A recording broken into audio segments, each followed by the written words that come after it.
See You Now is a podcast highlighting the innovative and human-centered solutions that nurses are coming up with to solve for today's most challenging healthcare problems.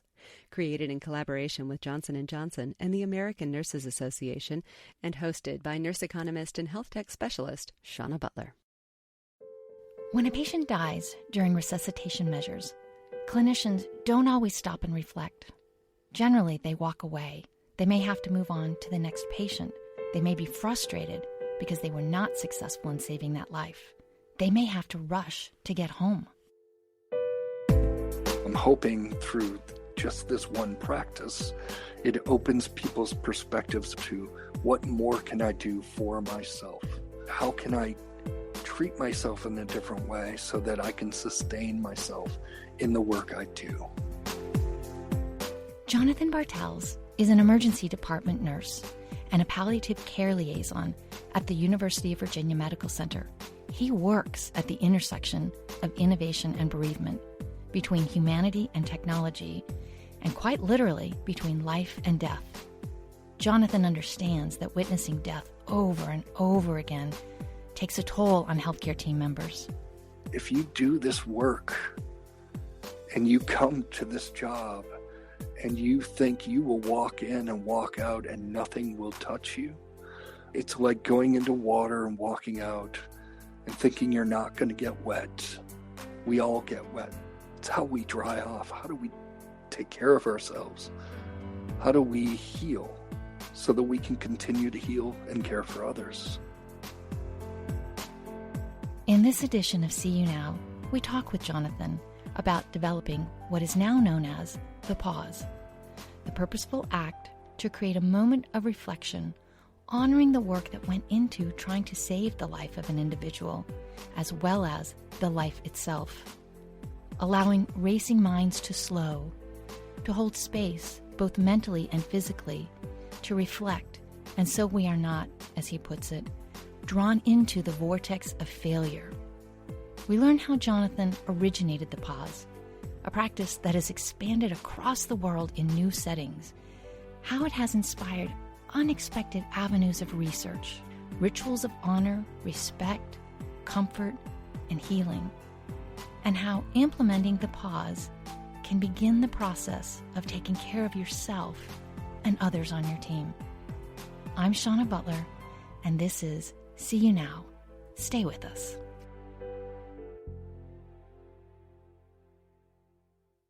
My name is Jonathan Bartels, and I am a palliative care liaison nurse at the University of Virginia Medical Center.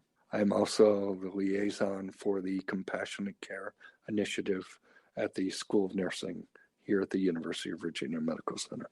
And I am the individual who innovated a practice called the pause. And the pause is a practice that we do in the setting after a patient dies to provide honoring and to do it in silence so that everyone in the room can have a voice. Jonathan, how did nursing find you? Nursing hunted me down.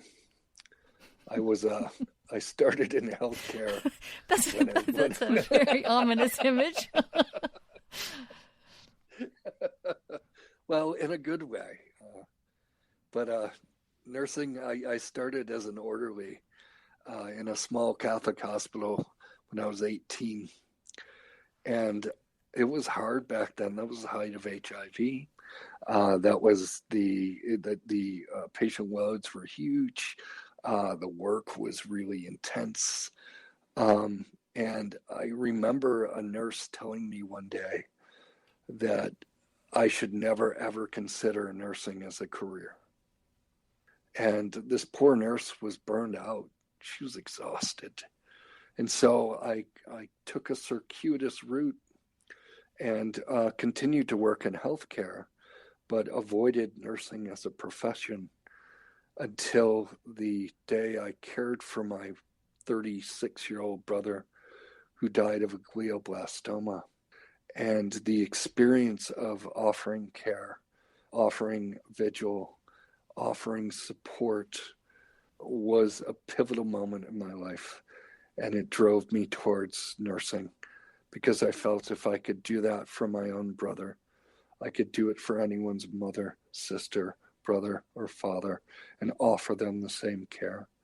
And that's been my mantra and my driving force for the last 30 odd years. I have been really looking forward to a conversation with you, Jonathan. I came across your work and your idea, and it was something that really, it was a moment and an experience that I have felt too many times as a nurse working in emergency care, in oncology care, where we are at the moment of someone's, their life has come to an end, and not knowing exactly what to do with that. And in the oncology unit, it was very different because oftentimes that person and their family and the people who loved them and they loved were people who were known, and there was a relationship that was established, and it was hard in a different way than it was in an emergency setting where it's an acute episodic event. Didn't really know them, didn't really have a connection to them, but certainly had a sense of loss and concern. And also, I got to move on. I got to go see the next person and take care of what their needs are. And looking around at my colleagues and wondering, how do we talk about this? Are you feeling what I'm feeling? Is it okay to express emotion? And it wasn't until I read your account of a similar situation and an approach to that experience that really gave me a tool. So describe that practice of what has become known as the pause. So the practice itself is, initially, it was a practice within the ER when someone passed away, when we worked on them and they died. And so the practice goes something like this. Before we leave the room, could we take a moment to honor this person in this bed? Would that be okay? And we wait for people to respond. And some people may say, I've got to go. Some people and some families may say, I wish you would not do that at this time. And it gives them permission to say no. But oftentimes people say yes. And the ones that say yes stay. And when they stay, I then would say something like, before this individual came into this hospital, they were alive. They were loved by others, and they loved others. They lived a full life. And now they're no longer here. Now they're gone. And if we could honor the work that we did to try to save them, the care we provided, and if we could also honor their family that's left behind, and do this in silence, and do it in your own way, and hold that space and honor it. If we could just do that for 30 seconds or a minute, would that be okay? And then we take that minute and we hold that space. And how do families respond to this? What are the range of responses? I've never personally, in my own experience, had a family say no. And I've heard and had it reported to me that families actually feel honored themselves in the practice. They feel like their loved one meant more to us than just another patient and another body. They felt like it brought something to them, a closure and a level of respect that they were able to bear witness to. Tell me about your experience in developing the pause. I'd done some work with Roshi Joan Halifax. I'm sure you've heard of her, but she had done a lot of resiliency work since 1975, and I'd gone to one of her retreats on being with dying. And I was exposed to a lot of different techniques, a lot of different means to approach resiliency, and a lot of, cathartic grief work myself. And I was just amazed. And when I was done, Roshi Joan Halifax had made a mandate. She said, you all are going back to your places of work. You have to now make a change. You have to make a difference, so that the benefit you received here will now help other human beings in your work area, in your support. A lot of the people I was on the retreat with were predominantly physicians and nurses, but they worked in end-of-life care. And I was one of the lone wolves that worked in emergency care. And so I kind of had to look at this mandate and try to figure out, how can I apply this in the environment I am working in? And so I went back into the ER, back to work, with a new kind of vision of trying to find gaps, trying to find where would something like assisting others fit in to support my peers. And a pretty mass trauma came in. It was a mass casualty, and we had one of the individuals we were working on, and it was intense because we really worked hard on this particular individual.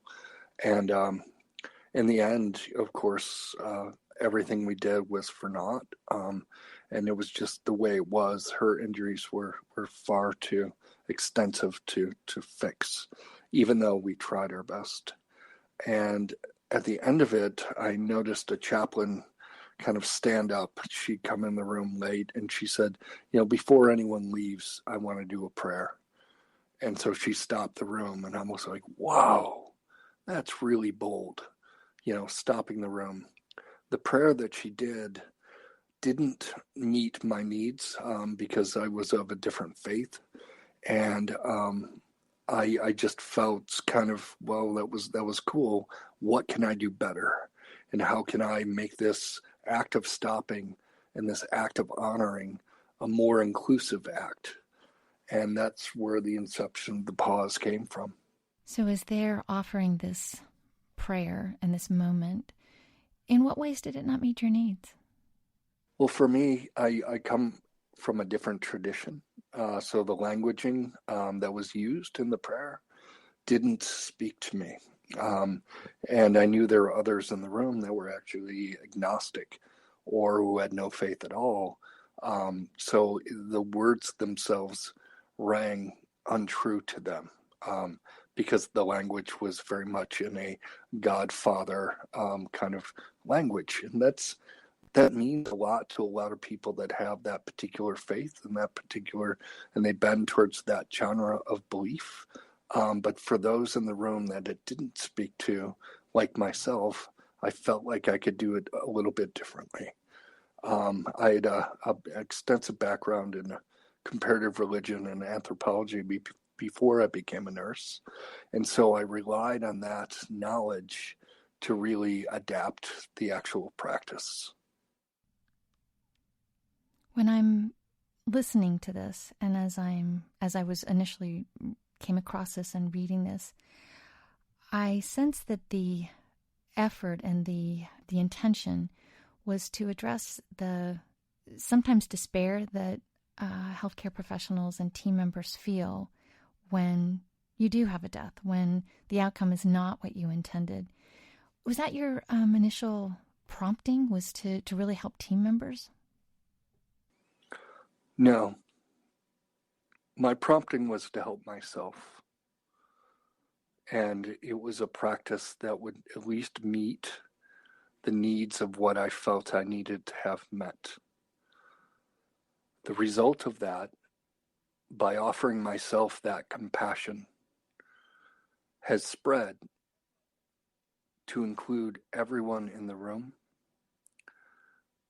to include all my team members, and even to include those that are on the periphery, who are standing outside the room, maybe a security officer, maybe if it's at a scene of an accident, maybe it's the neighbors, maybe it's extended family. But the level of offering that compassion has spread beyond just myself to anyone who applies the practice and owns the practice. And it allows them not only to offer it to themselves, but it does build a team. And it was not necessarily the intent in the beginning. But in the end, I realized, wow, this is much bigger than I thought it was. That's an interesting observation that I think what happens oftentimes is you know what your own truth is. And if you have an honest exploration with it, oftentimes what you can offer is, this is what's happening with me.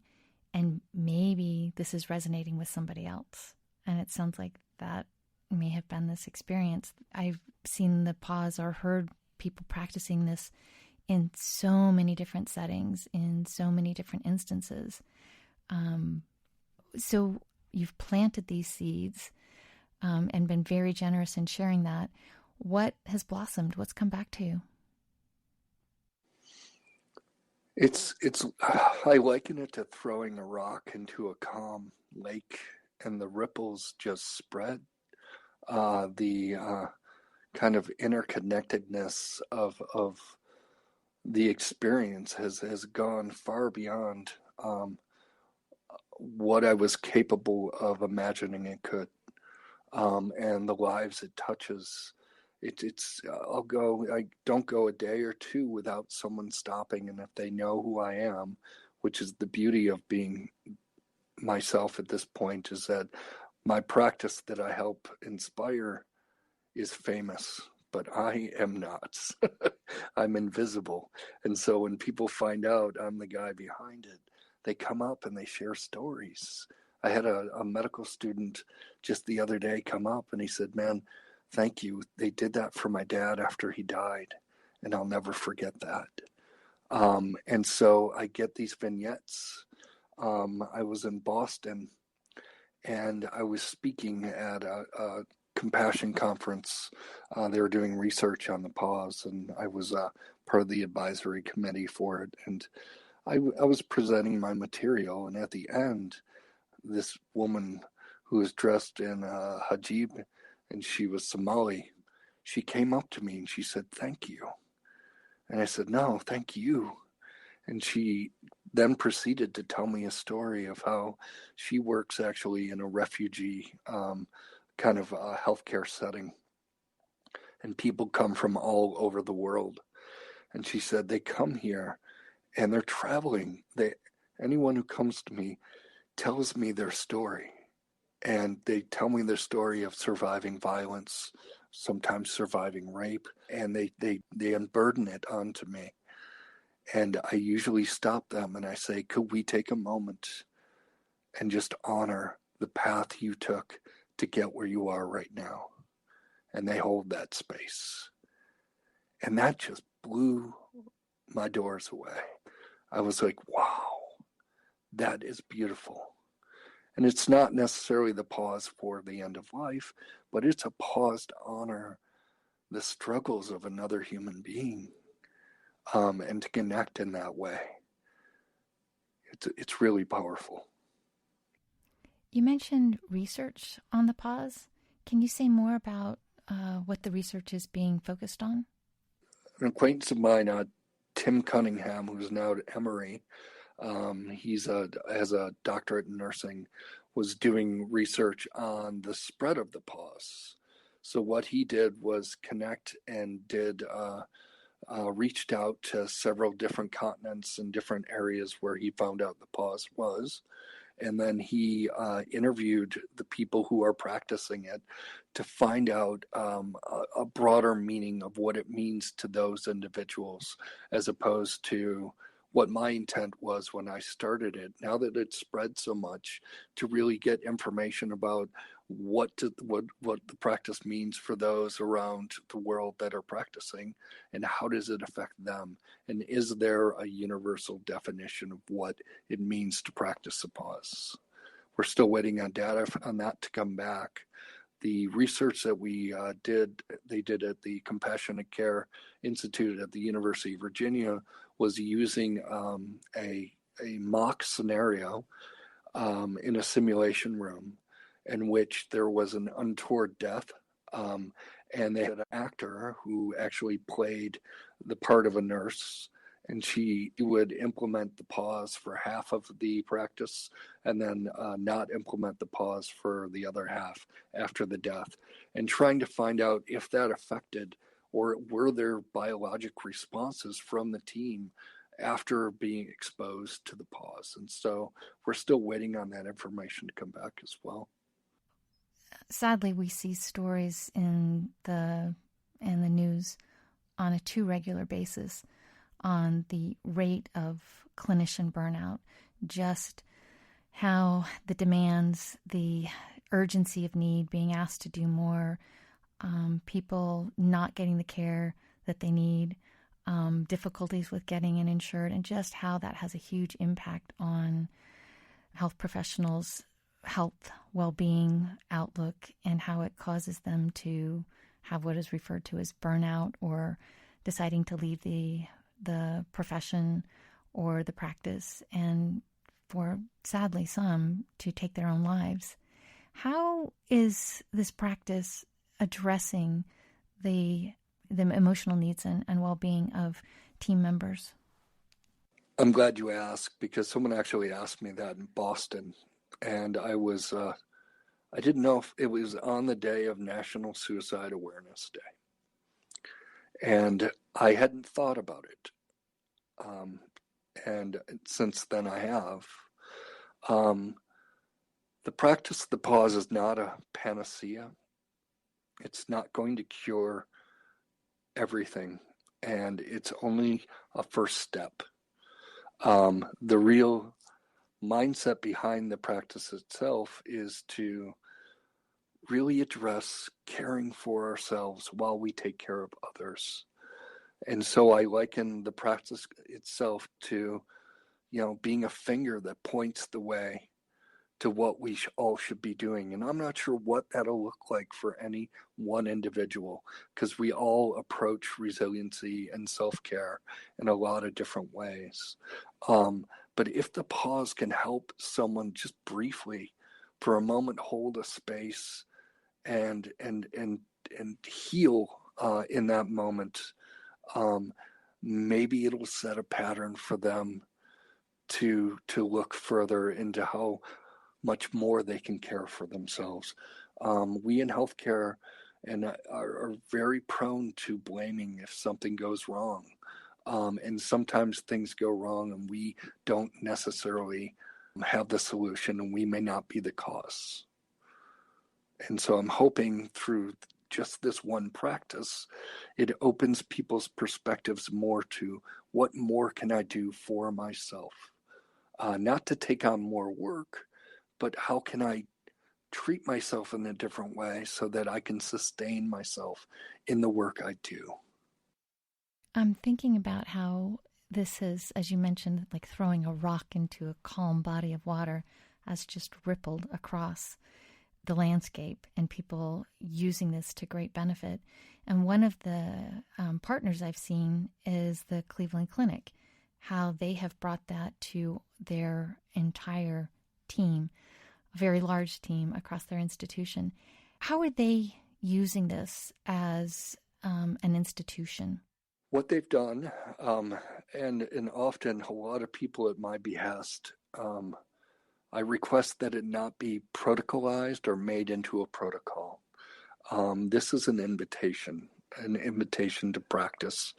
And what they've done is really disseminated access to the practice across their whole East Coast health system. In doing that, they're educating their employees to say, this is a practice you can apply during your everyday practice and care of patients if someone were to die. And so they've really done a masterful job of disseminating that across their institution. Other areas and what I've done and really the spread of the pause has been a grassroots spread, and it's really been through the word of mouth. And what Cleveland did was kind of make that mouth a little wider and a little louder for their employees. And as you've had others join in, have you had team members or support that are untraditional or non-traditional team players? Or, have you reached out to other disciplines to help you develop the pause, to think about its dissemination? It developed so organically, but the invitation was such that I've had respiratory therapists implement after a death. I've seen housekeepers call for and do. I've seen nurses' aides speak up and ask for it. So it's a real kind of universal practice that levels the playing field. It doesn't have to be implemented by a physician. It doesn't have to be implemented by a nurse. It just has to be implemented by a team player or someone on the team. And other disciplines outside of traditional healthcare, have you found them reaching out to you or incorporating or offering assistance to help build this? I've heard, actually the first time I heard this was from a colleague in South Africa. She said this major veterinary provider had now taken on and implemented the pause within their veterinary practice. That was one of the most outlying things I would never have thought to have happened. But like the woman from Somalia who implemented a type of pause within her care every day for these refugees. The pause, I always stress, it's important we do it after a death, but it's also something that we can apply in our everyday, in what we do, how we approach, in entering a room. Do we pause? Do we stop? Do we set our intention and then move forward? It can be applied in a multitude of ways. So what's the role of technology in, to your point, grassroots? That's an interesting mix, using grassroots and letting this evolve as it will naturally unfold, but using technology to give it a form that might be more available. The technology aspect of it, which I find, again, a lot of things have unfolded without me preparing for them to unfold this way. It's just a natural unfolding. Is the technology is allowing people to have access to the practice, to have access to suggestions on how that practice might unfold within their own group and their own caretaking.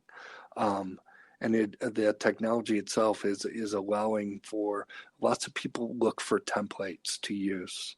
And this technology that we've tapped into will allow them to look at a template, to find the words they may not be able to find in their own selves during these moments after people die.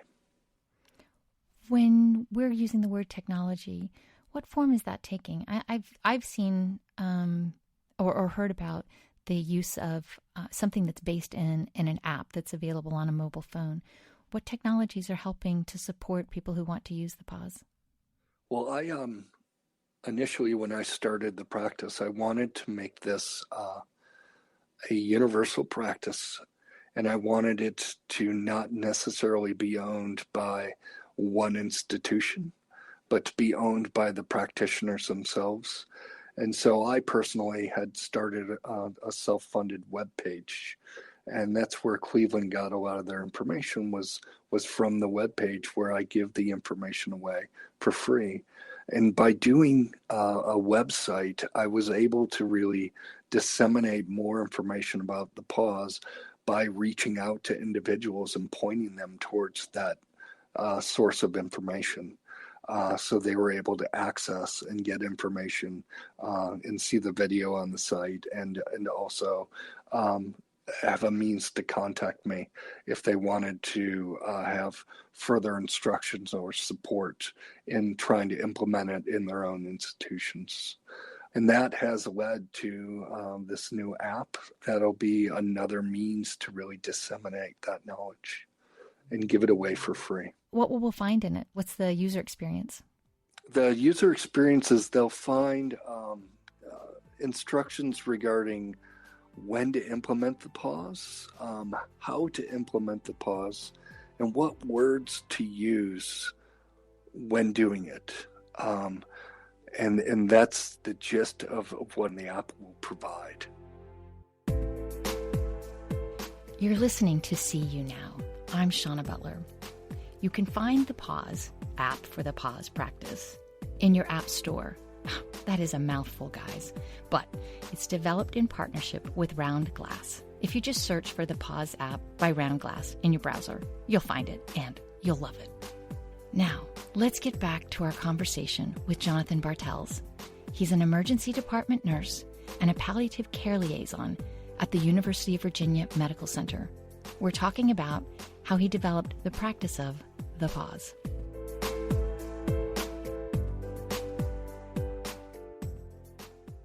So on the back end of that, that sounds like it's going to be rich with data, downloads, where they're coming from, how long people are using it. Do you foresee that data being able to give new insights into other needs or other opportunities to help people support their emotional and mental well-being? It definitely will. It will also track where people are actually looking to try to support themselves in a better and richer and deeper way, which will provide institutions and healthcare systems means of really identifying the needs of their employees and where they can maybe enhance or add to further practices that can support them. You know, as you mentioned, it took you into unexpected places. And as you see that this has impact, what are some of the things that you've learned that surprised you? I think the one thing that is almost a Captain Obvious moment, but I thought the pause was a Captain Obvious moment until I realized others were not practicing. But it's the fact that so many people within healthcare are suffering. So many people have been suffering in silence. And so many people are just starving and reaching out for anything that can help ease that. The weight of what we do in healthcare is tremendous. As you know, the weight is huge. And how many of us have been taught that this is going to be a byproduct of what you do? I don't think I was taught at the onset, and I had to learn by the practice. I think my experience with that was there is discussion. There is awareness that says this is hard work, emotionally, spiritually, physically, intellectually. But I don't know that even those words prepared me for what those experiences are. They are hard. It is hard being in those spaces where there's just a loss and a hurt that cannot be erased. You will live with it. It will mark you. It will shape you. And so I don't know that even with the best preparation or training that you're fully prepared for what that emotional experience will be like, or the physical experience either. No, but the invitation, I think, from the get-go in education to care for ourselves and to stress that is something that really needs more integration, really needs a look at it in a deeper way. Because, as you said, it forms, it shapes, it sculpts us on both a psychological and maybe even a psycho-spiritual level of just being shaped and molded by these life experiences, and to also find ways and paths to be able to walk through and walk out.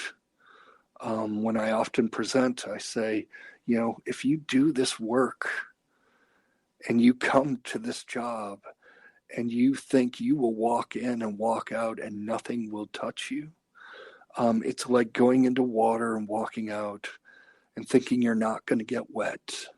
We all get wet. It's how we dry off. How do we take care of ourselves? How do we heal so that we can continue to heal and care for others? And when we think about the language that gets used around technology innovation, the fast pace, the how do we do more? How do we get more accomplished? And there is such a pace and an urgency. What are you up against when you are in a message and a dialogue and a narrative that says, let's stop, let's pause? My argument would be quicker is not better. An increased pace does not necessarily mean a better outcome. We have to approach things intentionally. And in doing it intentionally, it might be a little bit slower than the rapid pace that technology may want to be pulling us towards. At that moment where an unexpected death happened and you had this insight of, I need something here, which then turned into an idea and now is having great impact. What are you, having gone through that experience now, what are the other avenues of impact that you foresee the pause having? Well, another lesson or point of being is the pause is, and I don't think I'm alone. I tried to think about that from a phenomenologic standpoint. The pause happened. And now you're seeing other practices come up. I don't know if you're aware of the honor walk that's come up after someone dies or they're about to donate their organs. And I think it was started in Oregon. Nurses will walk the patient and physicians will walk the patient's family down to the surgical suite, and the staff in the hospital will stand on either side all the way down and honor that patient and that family until they get to the point of donation. These practices of bringing ritual back into a healthcare system, but back into a society, are really, rituals are there to heal. And I think the pause will inspire other type of rituals to return back into our environment to help us support each other and support our patients. Yeah, it is a really interesting paradox with technology and finding and having our humanity flourish within it, and also embracing it without losing our humanity. And I have seen some of these honor walks that have been recorded and shared. And when I think about that very special moment, the technology that can capture it and can share it and can have it spread could also be that same technology that... It's also there. Yeah, it is an interesting contradiction in some ways. And I think it's the responsibility and the opportunity for people, citizens, caretakers, guardians, stewards, to use that technology in service of humanity. And I'm so thrilled, and it's been interesting to see where and like I said, your initial insight and need has turned from an idea and a practice into a movement that has spurred other movements. Thank you. So you have a really good experience in having difficult conversations. And Michael Hebb's new program designed for healthcare professionals, Death Over Dinner, and how do we have these critically important conversations? How did you end up getting involved with that, and what's your role? So Michael reached out to me because he saw a symbiotic relationship between what he was doing and the work I had done with the pause. He felt like it was a great marriage to keep these together. I think Michael brought a ritual in such a way to allow people to broach and talk about the subject of death. And what he saw in my practice was the different ritual, but still bringing together and acknowledging that death is present, that we will all face it one day, and that we should honor it whenever we are confronted with it. How do you describe death over dinner and that experience? Death over dinner gives you a means to share not only food, but conversation, and feelings and emotions around a topic that we will all cross, that we will all go through, that we will all be touched by, and that's death.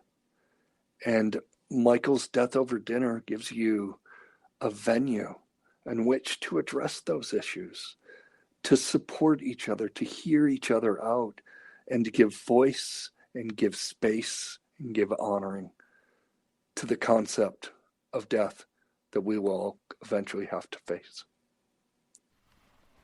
I've been to one or two of the dinners that have been orchestrated by Michael, and I have to say they're not at all what I expected. They are the most beautiful conversations, the most meaningful conversations, and not as difficult as I thought they would be. Has that been your experience?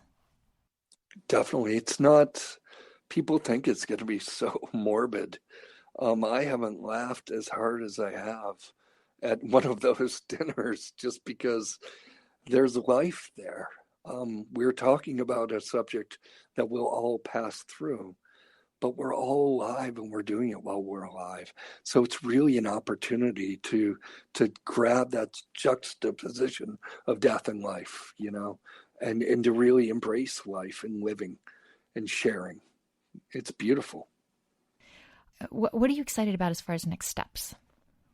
I think I'm excited about just the potential for the future and not knowing what these other sort of rituals will be, these self-healing, self-care, how they'll manifest within our healthcare institutions. Will they inspire the same knowledge that you suggest regarding the use of technology, how they are doing it now, and metamorphing that into a means that we can actually express and project and hold the concepts of compassion and self-care and care of others.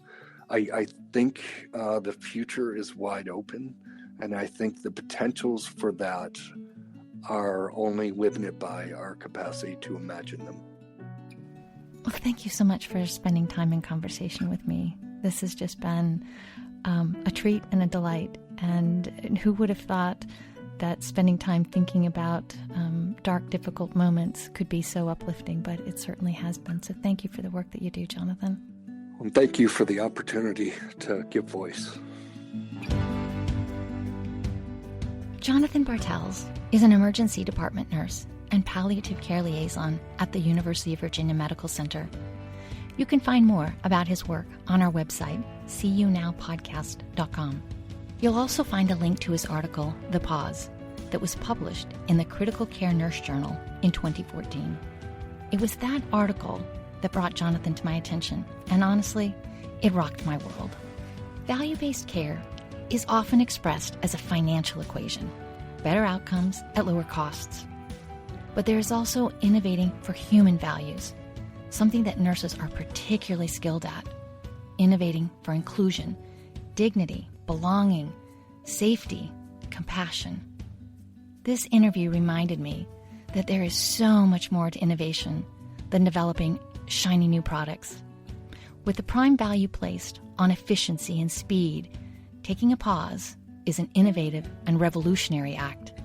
It's an act of slowing down to acknowledge and restore our humanity. A time to reflect on the fact that we will lose people, no matter how hard we try to save them. And it's a moment to honor life in the wake of its absence. I'm Shawna Butler, and this is See You Now. Thank you for listening.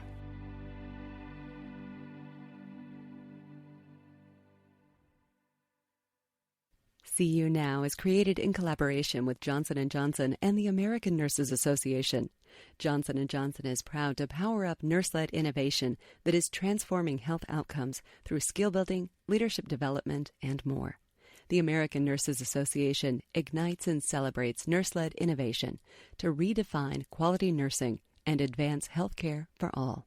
To learn more about these programs and See You Now, visit seeyounowpodcast.com.